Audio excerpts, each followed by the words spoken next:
And we are back and now here to run down some of the things happening around the area. Kelly.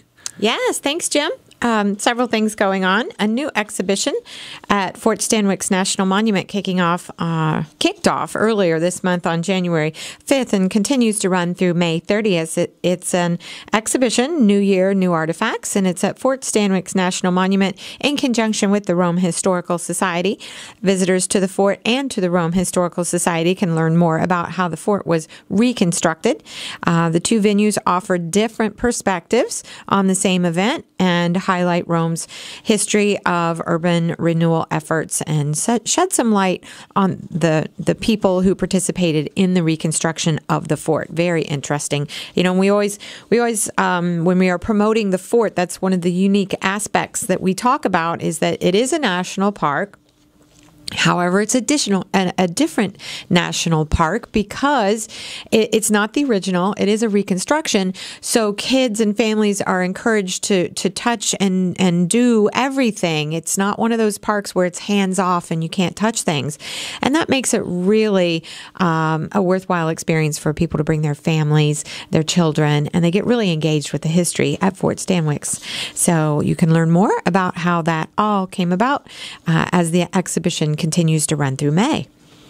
Let's see, coming up on February 7th and 8th at 7:30 curtain is the musical Cinderella at the Stanley Theatre, and it's brought to you by Broadway Utica. You can get your tickets at broadwayutica.com. It is Rodgers and Hammerstein's Cinderella.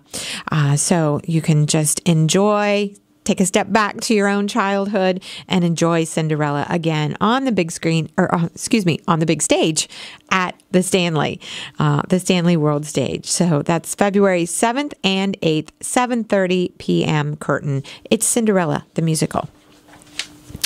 And also coming up in Clinton, it's 100 Years of Hockey, kicking off on Thursday, February 8th with the Youth Hockey Fundraiser, and then continuing through Friday, February 9th, Saturday the 10th, and Sunday the 11th, a full schedule of things to see and do around the 100 Years of Hockey celebration in Clinton. And for all of it, you can go to clintonhockey.org for all of the details and the full schedule. It'll be a very active weekend in the village of Clinton coming up for the 100 Years of Hockey celebration.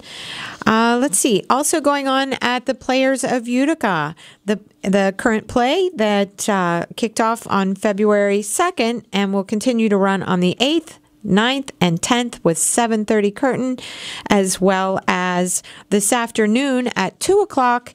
And again on Sunday the 11th at 2 o'clock is Ken Ludwig's The Games Afoot, or Holmes for the Holiday. And Holmes would be referring, of course, to Sherlock Holmes.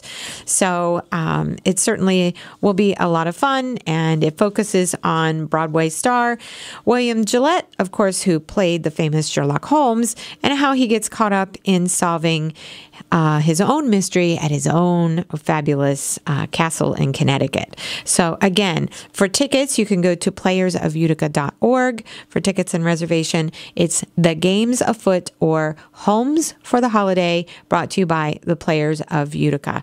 And again, that will be on this afternoon, February 4th at 2 p.m., and then 8th, 9th, and 10th at 7:30 curtain and 11 o'clock matinee. And on February 9th, there'll be a concert brought to you by the Hamilton College Performing Arts. Alicia Latoya will be in concert, 7:30 p.m. The New York Times praises her as a singer with strong and luscious tones, regal presence on stage, and she's been outstanding audiences with her exquisite vocals and versatility. She first came to the national spotlight in 2013 as she performed as a soloist, performing with the Brooklyn Tabernacle Choir at President Barack Obama's second inauguration. Olatuya will perform a mix of jazz and R&B accompanied by her band. Again, that's on February 9th at 7:30 at the Hamilton College Performing Arts at Welland Hall. Also, on February 10th, it's Poetry and History Songs, and that's brought to you by the Oneida County History Center on Genesee Street in Utica, 1 o'clock in the afternoon. Join Cosby Gibson and Tom Stottle for an original music performance portraying the American settlers during the Revolution, and as well as their words of great poems put to melodies. So a perfect way for a winter day, to enjoy a winter day. It's Poetry and Historic Songs on February 10th at the Oneida County History Center. All this and more can be found at our website, oneidacountytourism.com. Have a great week, everyone.